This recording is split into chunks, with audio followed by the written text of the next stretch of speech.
Global happenings today. We communicate, we analyze global news. Stay tuned.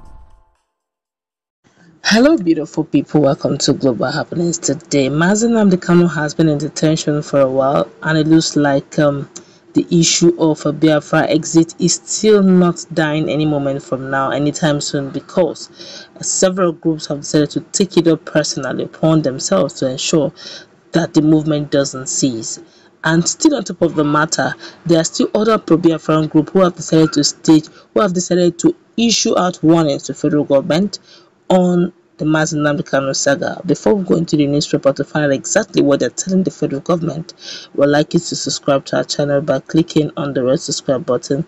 Beside it, you see a bell notification icon. Please go ahead, click on it to get notified as soon as you update our channel on YouTube. While the Biafran Nations League (BNL) described the Nigerian judiciary as a tool used by the presidency to carry out its biddings.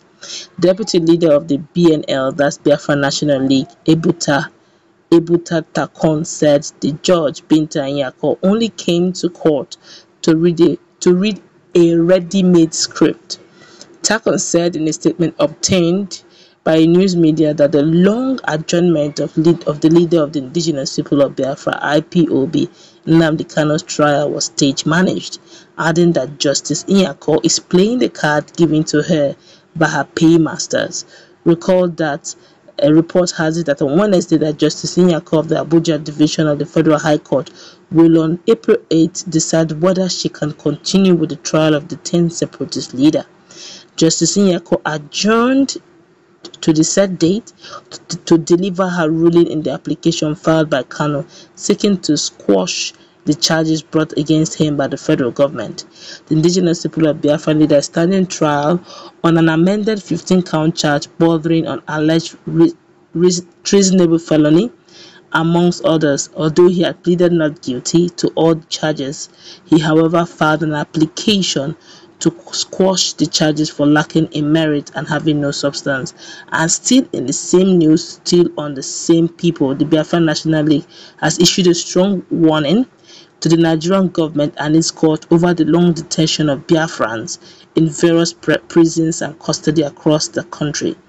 The group said it would not tolerate the government and law institutions in the country using long adjournment to frustrate Biafrans. BNL, that's Biafra National League Deputy Leader Ebuta Takon, said this when he addressed reporters in Ipob, Cross River State, as at Monday. In reaction also to the April 8 adjournment of the trial of Nnamdi Kanu, the leader of the indigenous people of Biafra, that's Ipob, the secessionist group warned that the court should not allow itself to be used as an agent of intimidation to citizens, being the last hope of the common man. According to them, and I quote him, he said, "Justice delayed is justice denied. They are delaying because they are in control of every court, keeping our people in detention to suffer and frustrate them. We will not allow that," he said. "We will come up with a strategy that will be a big problem to them, and they wouldn't know how to go about it."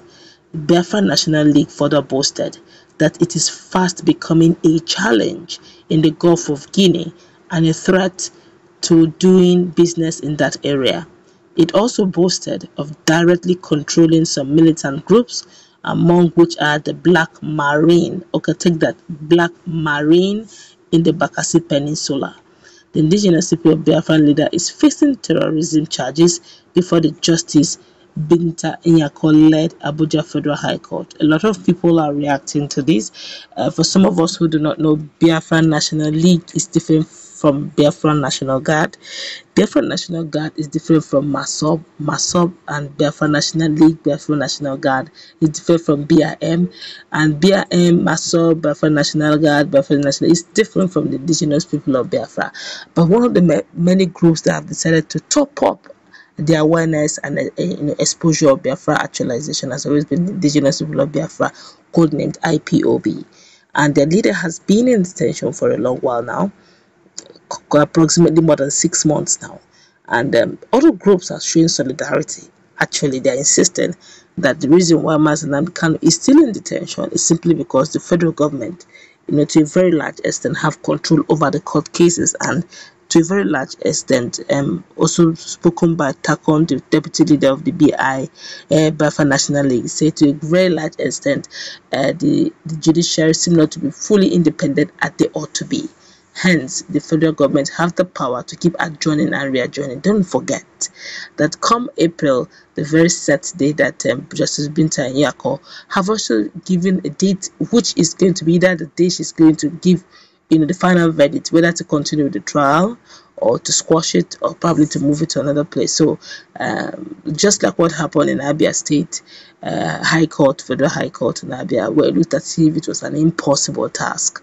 But eventually, Nnamdi Kanu was awarded 1 billion naira as compensation for all the damages being caused. And of course, it didn't just stop there. They also insisted that the federal government in 3 national dailies should apologize to Nnamdi Kanu over they called this jump bill, that he jumped bill. But the court, having heard the applications filed against the federal government by Nnamdi Kanu's special counsel, they awarded him the much awaited 1 billion. He asked for 5 billion, but he was given 1 billion and apology also. But of course, the federal government have yet to redeem both the 1 billion naira and the 3 apologies in 3 national dailies. Those have not been fulfilled yet, but at least it is in court that such was given as a verdict. And now a lot of people are also expectant that same should be done for Nnamdi Kanu Federal High Court. Either which way, we do not know where it will land. Don't forget also that the federal government also have their lawyer who is also expectant that what the Nnamdi Kanu Defense Council was doing was just to bid for time. But Biafra National Guard is saying that justice may not truly be seen or felt for Nnamdi Kanu, being the fact that Nnamdi Kanu is fighting the federal government, and the federal government have jurisdiction over the court cases in Nigeria as a sovereign nation. Hence, they may not get the best of justice in Nigeria. But he's saying, or they are saying, that they're going to form a strategy which the federal government will not see it coming. And they made a lot of boastful statements like that they've taken over some parts in Peninsula, they've also taken some parts in Guinea, and they have many militants that are answerable to them.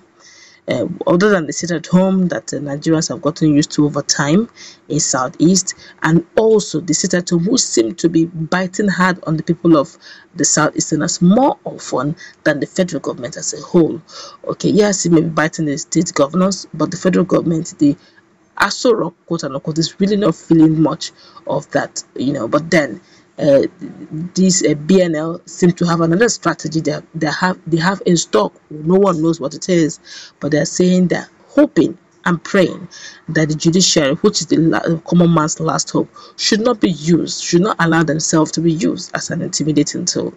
Well, let's see how it plays out come April, the very date that the fate of Nnamdi Kanu may be decided in course of the event. That's where we're going to wrap it up. Let's meet in our comment section, please. Also take on this. Do have a nice